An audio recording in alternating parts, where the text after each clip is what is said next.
स्वागत है आप सभी का हमारे चैनल पर। पिछली जो क्लास थी हमारी, उसमें हमने अपना नया अध्याय समास प्रारंभ किया था, जिसमें हमने समास का एक सामान्य परिचय देखा था कि समास का शाब्दिक अर्थ होता है संक्षिप्तीकरण। फिर हमने जाना कि दो या दो से अधिक शब्द मिलकर एक नए सार्थक शब्द का निर्माण करते हैं। उन शब्दों को हम पद कहते हैं, जो शब्द मिलते हैं, और जो नए शब्द का निर्माण होता है उसे आप सामासिक पद भी कहते हैं। उसके बाद हमने चर्चा करी थी कि समास विग्रह करते समय कई बार संधि देखने को मिल सकती है और कई बार ऐसा नहीं भी होता है। उसके बाद हमने समास के भेदों पर चर्चा करी थी, जिसमें हमने समास के भेद दो आधारों पर किए थे। कौन कौन से? पहला पद की प्रधानता के आधार पर था, 4 भेद थे, और दूसरा अर्थ की प्रधानता के आधार पर 6 भेद थे। कौन कौन से? जिनमें हमने पद की प्रधानता के आधार पर जो 4 भेद थे उनकी चर्चा करी थी। कौन कौन से? तो पहला था अव्ययी भाव समास, जिसमें प्रथम पद प्रधान था, और फिर आपका दूसरा था तत्पुरुष समास, जिसमें द्वितीय पद प्रधान था। फिर द्वंद्व समास, जिसमें दोनों ही आपके जो पद हैं वे प्रधान थे, और चौथा था बहुव्रीहि समास, जिसमें पहला व दूसरा पद मिलकर कोई तीसरा ही विशेष अर्थ प्रकट कर रहे थे। इन सभी की हमने चर्चा करी थी, और इनके जो उपभेद थे, तत्पुरुष समास के 6 उपभेद और द्वंद्व समास के 3 उपभेद जो थे उनकी भी हमने चर्चा करी थी। अब देखिए, आज हम इस क्लास में इस चर्चा को आगे बढ़ाते हुए यहाँ पर चर्चा करेंगे आपके कर्मधारय तत्पुरुष समास के ऊपर। तो देखिए, यह क्या कहता है। तो पहला जो बिंदु है वह है यहाँ पर कि पद की प्रधानता के आधार पर कर्मधारय समास तत्पुरुष समास का एक उपभेद है, जबकि अर्थ की प्रधानता के आधार पर समास का एक स्वतंत्र भेद है। तो देखिए, यह एक बिंदु है जो हमें याद रखना है। क्या है कि पद की प्रधानता के आधार पर तो कर्मधारय तत्पुरुष समास जो है वह आपका एक तत्पुरुष समास का उपभेद है, और यदि अर्थ की प्रधानता के आधार पर देखें तो यह एक स्वतंत्र भेद है। और जैसे कि हम देख चुके थे, पद की प्रधानता के आधार पर जो तत्पुरुष समास है उसके दो भेद हैं। कौन से? कर्मधारय समास और द्विगु समास, जो कि अर्थ की प्रधानता के आधार पर आपके समास के भेद होते हैं, स्वतंत्र भेद होते हैं। अब दूसरा बिंदु यहाँ पर देखते हैं। तो देखिए, दूसरा बिंदु क्या कहता है कि इस समास में मुख्यतः इसमें द्वितीय पद प्रधान होता है, किंतु कभी कभी प्रथम पद भी प्रधान होता है। तो देखिए, हमने कल भी चर्चा करी थी कि तत्पुरुष समास वह है जिसमें द्वितीय पद प्रधान हो।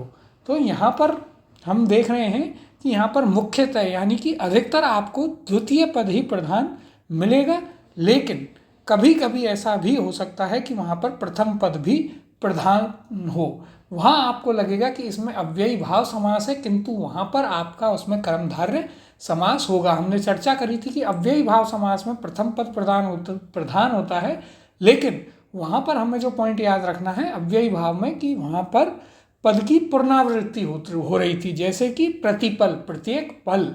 लेकिन तत्पुरुष समास जब होगा तो हो सकता है कभी कभी आपको देखने को मिले कि वहाँ पर प्रथम पद प्रधान है, लेकिन पद की पुनरावृत्ति वहाँ पर नहीं हो रही होगी। तो इससे आपको पता चलेगा कि वहाँ पर अव्ययी भाव समास ना होकर तत्पुरुष समास है। तीसरा पॉइंट देखते हैं। तो देखिए, तीसरा बिंदु क्या कहता है कि प्रथम पद विशेषण या उपमान, जिस शब्द के द्वारा उपमान दी जाती है तथा जो द्वितीय पद है वह विशेष्य है। तो देखिए, हमें याद रखना है प्रथम पद क्या होगा, या तो विशेषण या उपमान। द्वितीय पद आपका विशेष्य होगा। विशेष्य कौन हुआ? जिसकी विशेषता बताई गई, विशेष्य या फिर उपमेय, जिस शब्द को उपमा दी जाए होता है। अर्थात इस समास में पक्षों के मध्य विशेषण विशेष्य या फिर उपमान उपमेय का संबंध रहता है। तो देखिए, यह काफ़ी महत्वपूर्ण बिंदु है यहाँ पर, इसे हम अच्छे से समझते हैं। यह बिंदु क्या कहता है कि जब आपका कर्मधारय तत्पुरुष समास होगा तो उसमें संबंध होगा दोनों ही पदों में, किस चीज़ का? या तो विशेषण विशेष्य का या फिर उपमान उपमेय का। तो देखिए, जो विशेषण होता है उसे ही आप उपमान कहते हैं, क्योंकि वो विशेषता बतला रहा है या फिर उपमा दे रहा है। और फिर दूसरा आपका विशेष्य होगा या उपमेय होगा, यानी कि विशेष्य जिसकी विशेषता बताई जाए और उपमेय जिसको उपमा दी जाए। तो हमें याद रखना है यहाँ पर पदों के बीच में विशेषण, विशेष्य और उपमेय, उपमान, उपमेय, इन दोनों का संबंध परस्पर आपस में रहता है। यह बिंदु हमें याद रखना है। अब एक और महत्वपूर्ण बिंदु की चर्चा करते हैं हम कर्मधारय तत्पुरुष समास में, कि मुख्य समास विग्रह करते समय यहाँ पर है जो का प्रयोग होता है। तो देखिए यह पॉइंट भी हमें यहाँ पर याद रखना है कि जब आप यहाँ पर समास विग्रह करेंगे कर्मधारय तत्पुरुष समास में, तो यहाँ पर है जो का प्रयोग होगा समास विग्रह करते समय। तो यदि वहाँ पर वह आपको प्रथम पद भी प्रधान दिखा रहा है लेकिन समास विग्रह के समय है जो आ रहा है, तो आपका वहाँ पर कर्मधारय तत्पुरुष समास वहाँ पर होगा। तो देखिए यहाँ पर हमने कुल 4 बिंदु हैं जिनकी हमारे द्वारा चर्चा की गई है। कौन कौन से?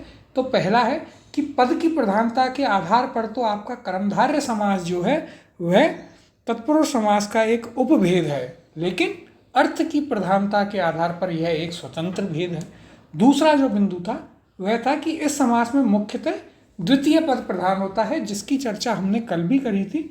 किंतु कभी कभी ऐसा होगा कि प्रथम पद प्रधान होगा और जिसे देखकर आपको लगेगा कि इसमें तो अव्ययी भाव समास है, लेकिन अव्ययी भाव समास ना होकर वहाँ पर आपका कर्मधारय समास होगा, जिसे आप पहचानेंगे समास विग्रह करते समय है जो के आने से।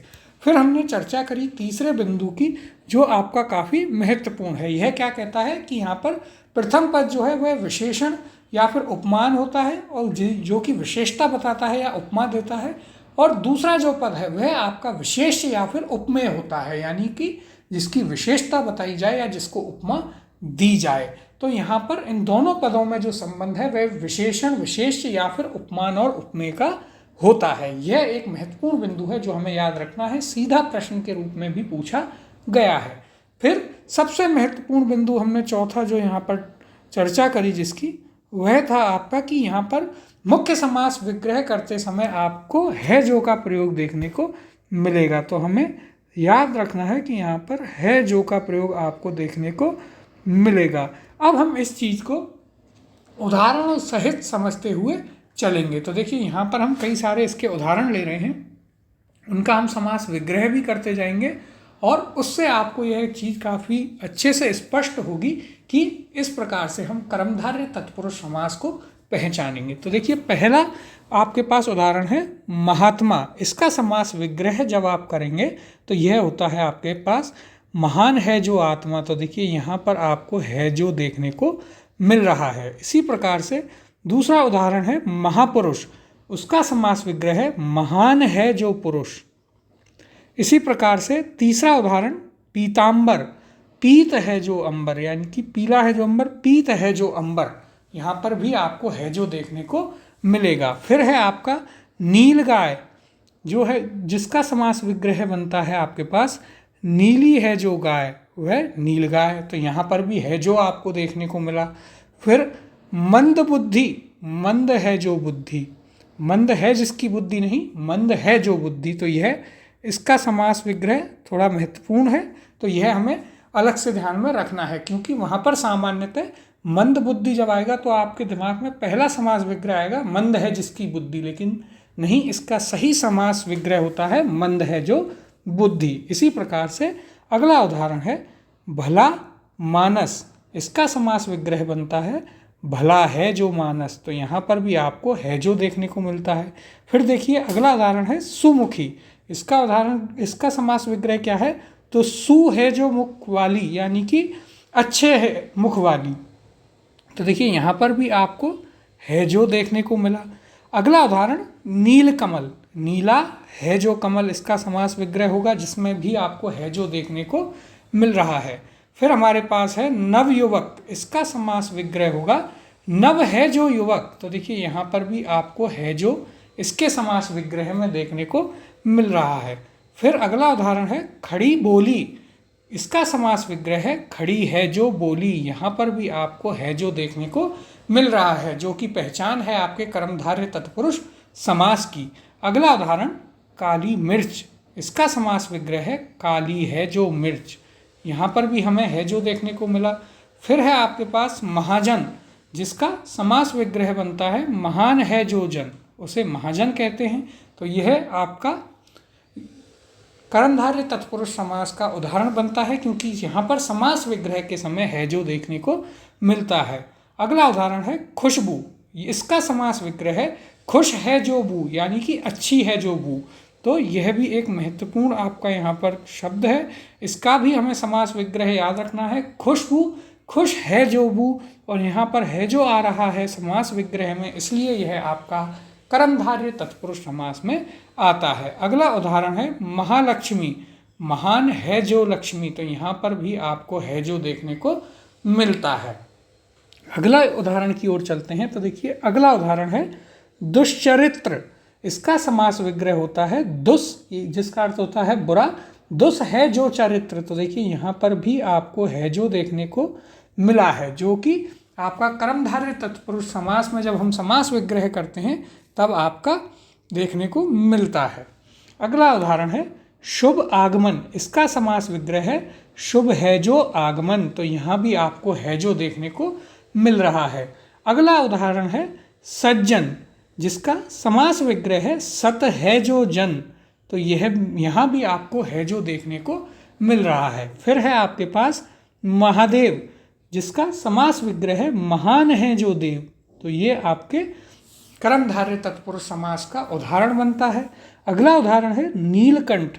इसका समास विग्रह है नीला है जो कंठ, यहाँ पर भी आपको है जो देखने को मिला। अगला जो यहाँ पर उदाहरण है वह है आपके पास अंधकूप। तो इसका समास विग्रह है अंध यानी कि गहरा, अंध है जो कूप, तो यहाँ पर भी आपको है जो देखने को मिलता है। यह भी आपका महत्वपूर्ण है शब्द, और इसका समास विग्रह भी हमें याद में रखना है कि अंधकूप का समास विग्रह होता है अंध है जो कूप, अंधा कूप नहीं, अंध है जो कूप। अगला है आपके पास उदाहरण कृष्ण पक्ष। तो देखिए इसका समास विग्रह बनता है कृष्ण यानी कि काला, कृष्ण है जो पक्ष, तो यहाँ काला है जो पक्ष, तो यहाँ पर भी आपको है जो देखने को मिलता है। अगला उदाहरण है हमारे पास परम पिता। तो देखिए परम पिता का समास विग्रह है परम है जो पिता, तो देखिए यहाँ पर भी हमें है जो देखने को मिलता है। और फिर अंतिम उदाहरण हमने यहाँ पर लिया है शुद्ध जल, जिसका समास विग्रह है शुद्ध है जो जल, तो यहाँ भी हमें है जो देखने को मिलता है। और हमने हमारे जो पॉइंट अभी यहाँ पर बिंदु हमने जिन पर चर्चा करी थी, उनमें चौथा और सबसे महत्वपूर्ण बिंदु जो था वह क्या था, तो वह था कि मुख्य समास करते समय यहाँ पर आपको है जो का प्रयोग देखने को मिलेगा, जिससे कि आप यह पता कर सकते हैं कि इसमें कर्मधारय तत्पुरुष समास है या नहीं है। उसके हमने काफ़ी सारे यहाँ पर उदाहरणों पर चर्चा करी, जैसे कि आपका पहला था महात्मा, महान है जो आत्मा, तो देखिए सभी में है जो आ रहा है, अर्थात ये सभी आपके जो हैं कर्मधारय तत्पुरुष समास के उदाहरण हैं। फिर अगला उदाहरण था महापुरुष, महान है जो पुरुष, पीताम्बर, पीत है जो अंबर, नील गाय, नीली है जो गाय, मंद बुद्धि, जो कि महत्वपूर्ण भी था, मंद है जो बुद्धि, ना कि मंद है जिसकी बुद्धि, तो यह हमें जरूर ध्यान रखना है। अगला था आपका भला मानस, भला है जो मानस, सुमुखी, सुमुख वाली या अच्छे मुख, जो सु है जो मुखी वाली या अच्छे है जो मुख वाली। फिर आपका नील कमल, नीला है जो कमल, नव युवक, नव है जो युवक, खड़ी बोली, खड़ी है जो बोली, काली मिर्च, काली है जो मिर्च, महाजन, महान है जो जन। फिर था आपका एक और महत्वपूर्ण उदाहरण खुशबू, खुशबू जो कि बना आपका खुश है जो बू, यानी कि अच्छी है जो बू, तो यहाँ भी हमें इसका जो समास विग्रह है वह अच्छे से ध्यान रखना है। अगला उदाहरण था महालक्ष्मी, महान है जो लक्ष्मी। फिर हमने कुछ और उदाहरण देखे, जैसे कि दुष्चरित्र, दुष् है जो चरित्र, दुष् यानी बुरा, बुरा है जो चरित्र, यहाँ भी है जो देखने को मिला। फिर था आपका शुभागमन, शुभ है जो आगमन, सज्जन, सत है जो जन, महादेव, महान है जो देव, नीलकंठ, नीला है जो कंठ। और फिर हमने एक और महत्वपूर्ण उदाहरण देखा आपका अंधकूप, अंध यानी कि गहरा, अंध है जो कूप, अंधकूप। फिर हमने देखा कृष्ण पक्ष, कृष्ण यानी कि काला है जो पक्ष, परम पिता, परम है जो पिता, और शुद्ध जल, शुद्ध है जो जल। तो यहाँ पर हमने जो कर्मधारय तत्पुरुष समास है उसके काफ़ी सारे उदाहरण देखे हैं, जो कि आपको समझ में आए होंगे, और इनसे यह आपका कर्मधारय तत्पुरुष समास जो है वह भी काफ़ी स्पष्ट हुआ होगा। इसमें हमें मुख्यतः याद रखना है कि मुख्यतः तो इसमें द्वितीय पद प्रधान होता है, लेकिन कई बार प्रथम पद भी प्रधान होगा, तो वहाँ पर आप समास विग्रह से जो है काफ़ी आसानी से पता कर सकते हैं। समास विग्रह में जो है आपको है जो आपका प्रयोग आपको देखने को मिलेगा, जिसमें कुछ महत्वपूर्ण भी थे, जैसे कि आपका मंद बुद्धि था। तो यहाँ हमें ध्यान रखना है कि यह आपका मंद है जो बुद्धि होता है, ना कि मंद है जिसकी बुद्धि। इसी प्रकार से हमने एक और महत्वपूर्ण उदाहरण देखा था और वह था आपका खुशबू। फिर इसी प्रकार से एक और था इसमें जो था आपका अंधकूप। अंध है जो कूप, यानी कि गहरा है जो कूप, गहरा कुआं एक प्रकार से। तो ये हमारे यहाँ पर कुछ महत्वपूर्ण बिंदु थे जो हमें यहाँ पर याद रखने हैं। यह हमने चर्चा करी कर्मधारय तत्पुरुष समास की। अब देखिए हम इससे आगे चर्चा करते हैं कर्मधारय समास की। तो देखिए यहाँ पर यदि हम बात करेंगे कर्मधारय समास, जो कि अर्थ की प्रधानता के आधार पर एक स्वतंत्र भेद है, उसकी हम यहाँ पर चर्चा कर लेते हैं आपके कर्मधारय समास की। कितने प्रकार से होता है ये? तो ये होता है आपका 3 प्रकार से। 3 प्रकार से हम इसकी चर्चा करने वाले हैं। कौन कौन से 3 प्रकार? तो देखिए पहला, जहाँ पर है जो का प्रयोग होगा, जो कि हमने अभी देखा। फिर दूसरा, जहाँ पर के समान का प्रयोग होगा समास विग्रह करते समय। फिर आपका तीसरा, जहाँ पर रूपी का प्रयोग होगा समास विग्रह करते समय। तो इन तीनों प्रकार से जो है आपका कर्मधारय समास होता है, उसकी हम यहाँ पर चर्चा करने वाले हैं। तो आइए एक एक कर इन तीनों प्रकार से कर्मधारय समास की हम चर्चा करते हैं। तो देखिए पहला है हमारे पास है जो, जिसकी हमने अभी भी चर्चा करी थी। तो देखिए इसमें एक आपका प्रथम पद है और एक आपका द्वितीय पद है। यहाँ पर जो प्रथम पद आपके पास है वह आपका विशेषण होगा और द्वितीय पद आपका यहाँ पर संज्ञा होगा। जैसे कि हम उदाहरण देखते हैं। तो देखिए उदाहरण है आपके पास नील कमल। इसका समास विग्रह क्या बनता है? तो समास विग्रह है नीला है जो कमल। इसी प्रकार से लघु कथा, लघु है जो कथा। फिर आपका नील लोहित, इसका समास विग्रह है नीला है जो लोहित, लोहित यानी कि खून। इस प्रकार से चरम सीमा, चरम है जो सीमा। फिर नवांकुर, नव है जो अंकुर। और फिर हमने लिया छुट भैया, जिसका उदाहरण, जिसका समास विग्रह बनता है छोटा है जो भैया। तो यह भी आपका एक महत्वपूर्ण यहाँ पर शब्द और इसका समास विग्रह है जो कि हमें याद रखना है। तो देखिए हमने यहाँ पर चर्चा करी है आपके कर्मधारय समास की, जो कि 3 प्रकार से हो रहा है। जिसमें पहला हम देख रहे हैं है जो का, जिसमें प्रथम पद आपका विशेषण होगा और द्वितीय पद आपका संज्ञा होगा। हमने उदाहरण में देखा जैसे कि आपका था यहाँ पर नील कमल। तो देखिए इसका समास विग्रह क्या बना? नीला है जो कमल। तो है जो आ गया, इसलिए यह कर्मधारय समास।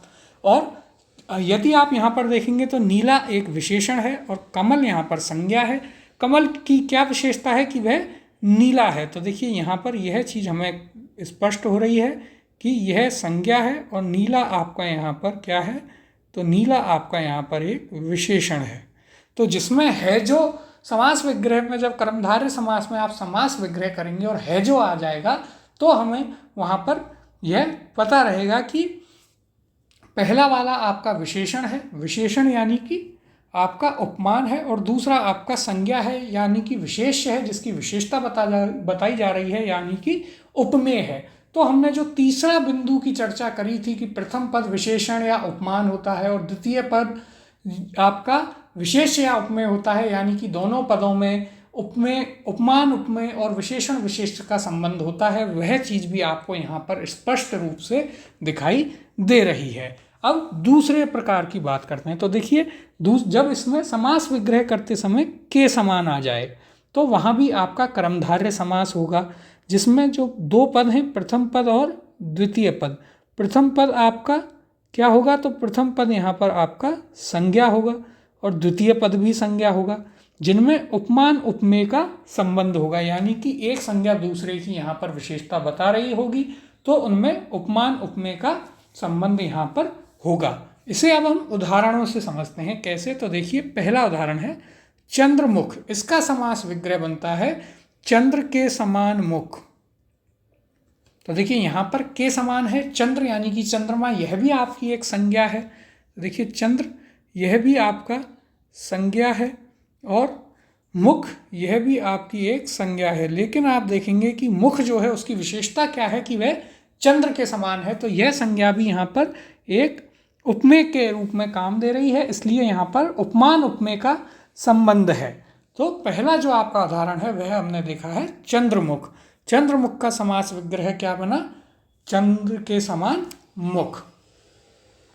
फिर अब दूसरा उदाहरण देखते हैं। तो देखिए दूसरा उदाहरण है घनश्याम। तो इसका समास विग्रह है घन के समान श्याम। फिर तीसरा है आपके पास कमल नयन। इसका समास विग्रह है कमल के समान नयन। फिर अगला है हमारे पास मृग नयनी।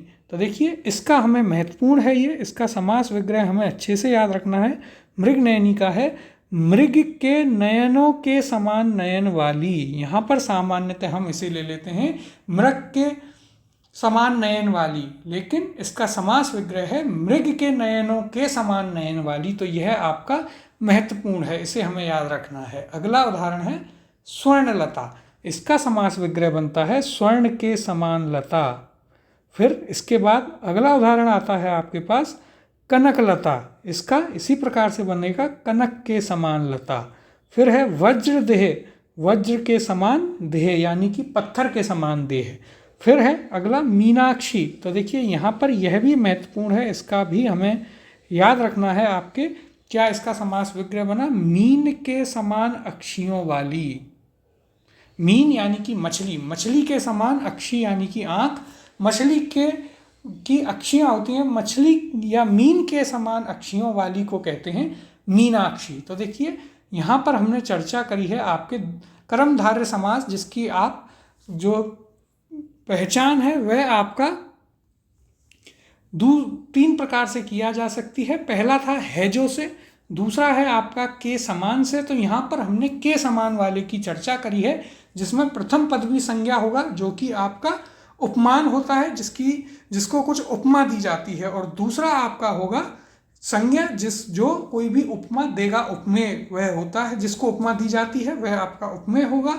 और यहाँ पर समास विग्रह करते समय इनके बीच में के समान आपको देखने को मिलेगा। तो जहाँ भी आप समास विग्रह करते समय आपको है जो मिले वह भी आपका कर्मधारय समास है, जहाँ पर आपको के समान देखने को मिले तो वह भी आपका कर्मधारय समास यहाँ पर होगा।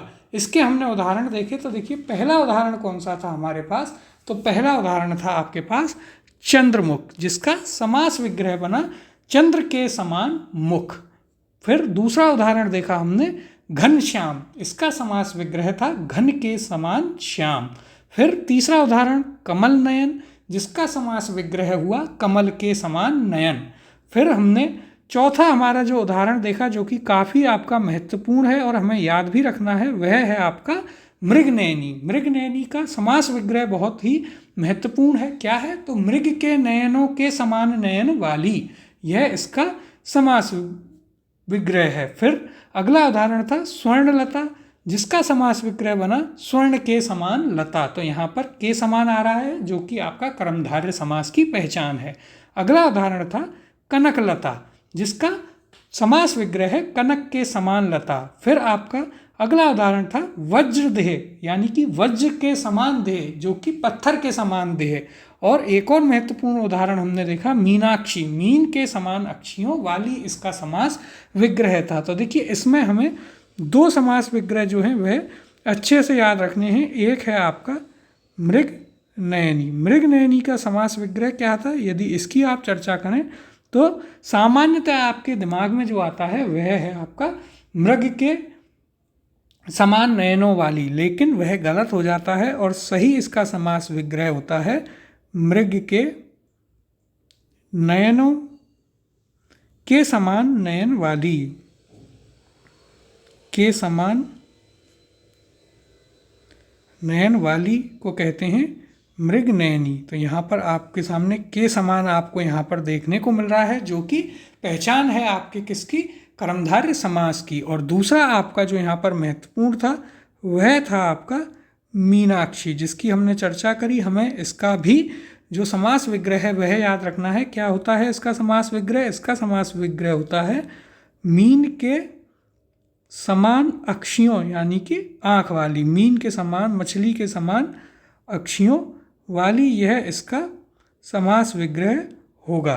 तो ये हमें यहाँ पर याद रखने हैं। इसमें से दो महत्वपूर्ण समास विग्रह। अब तीसरा किस प्रकार से कर्मधारय समास की पहचान होती है उसकी चर्चा करें तो तीसरा है आपका जब समास विग्रह करते समय बीच में रूपी का प्रयोग हो। तो देखिए यहाँ पर क्या होगा, यहाँ पर भी आपके दो पद होंगे, प्रथम पद और द्वितीय पद। प्रथम पद आपका वही संज्ञा होगा और द्वितीय पद भी यहाँ पर संज्ञा होगा, यानी कि उपमेय उपमान होंगे यहाँ पर। तो देखिए उदाहरण से समझते हैं। तो देखिए पहला उदाहरण है मुखचंद्र, जिसका समास विग्रह बना आपका चंद्र रूपी मुख। तो देखिए यहाँ पर रूपी आ रहा है और यह हमें बहुत ही ध्यान से समझना है। हमें बिल्कुल भी यहाँ पर कंफ्यूज नहीं होना है कि किस में के समान लगा और किस में समास विग्रह करते समय रूपी का प्रयोग हुआ। यह चीज़ हमें अच्छे से यहाँ पर समझनी है और इन उदाहरणों को हमें ऐसे के ऐसे याद रखना है। इनके अलावा आपको कोई भी शब्द देखने को नहीं मिलेगा। तो जितने भी उदाहरण यहाँ लिखे जा रहे हैं उन्हें आप बहुत अच्छे से समझते हुए आगे बढ़ें। तो देखिए अगला यहाँ पर आपके पास उदाहरण है देह लता।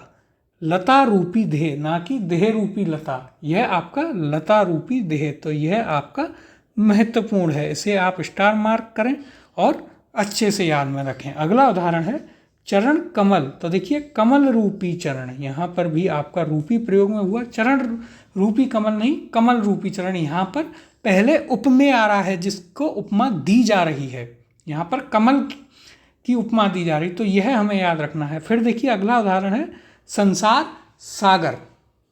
तो देखिए संसार सागर क्या कहता है कि इसका समास विग्रह बनता है सागर रूपी संसार। तो यह हमें याद रखना है, यह भी महत्वपूर्ण है आपका, और चरण कमल भी महत्वपूर्ण है। फिर अगला है भव सागर, यानी कि सागर रूपी भव यानी संसार।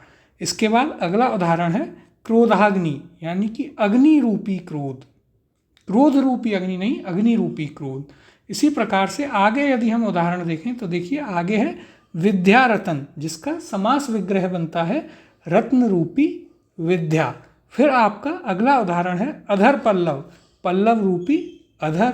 उसी प्रकार से अगला उदाहरण भवसागर, सागर रूपी प्रेम, और कालाग्नि का बनता है अग्नि रूपी काल। तो देखिए यहाँ पर हमने चर्चा करी है आपके जो तीन प्रकार से आप कर्मधारय समास की पहचान करते हैं। पहला आपने देखा है जो से, फिर दूसरा हमने देखा के समान से, और तीसरा यहाँ पर हमने चर्चा करी रूपी की।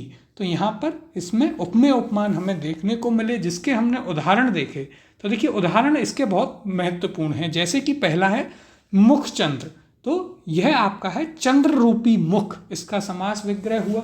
दूसरा था आपका देहलता, तो देहलता का हमें ध्यान रखना है जो कि महत्वपूर्ण भी है, देह रूपी लता ना होकर लता रूपी देह। फिर आपका अगला उदाहरण था चरण कमल, जिसका समास विग्रह था कमल रूपी चरण। फिर हमने अगला उदाहरण देखा संसार सागर, यानी जिसका समास विग्रह बना सागर रूपी संसार।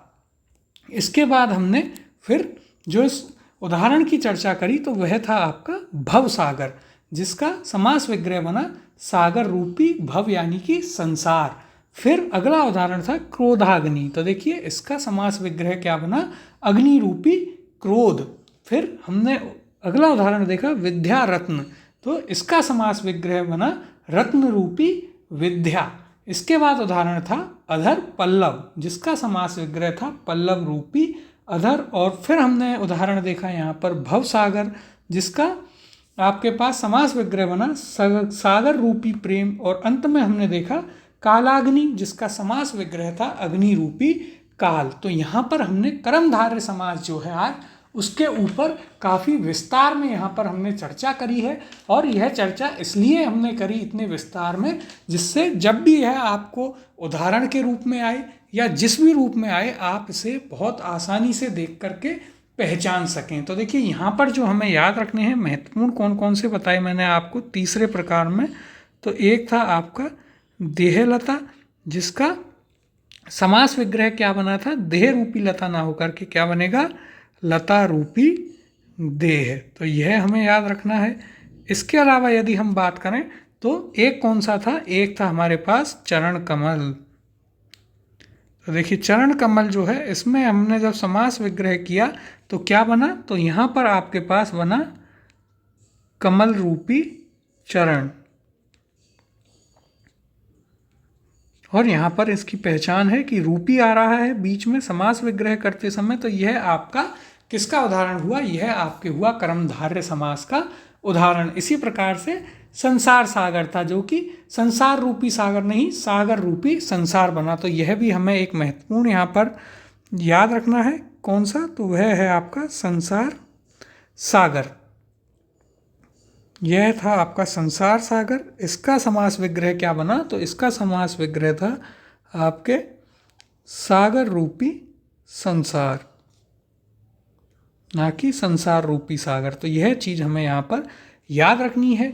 कुछ आपके जो महत्वपूर्ण यहाँ पर ऐसे हैं जिनमें आप कंफ्यूज हो सकते हैं समास विग्रह करते समय, वे भी मैंने यहाँ पर अलग से बताए हैं। इनको भी आप अलग से लिख करके याद करें, और ये जितने भी हमने उदाहरण देखे हैं इन सभी को हम याद रखेंगे। हमने आज चर्चा करी आपके विस्तार में कर्मधारय तत्पुरुष समास की।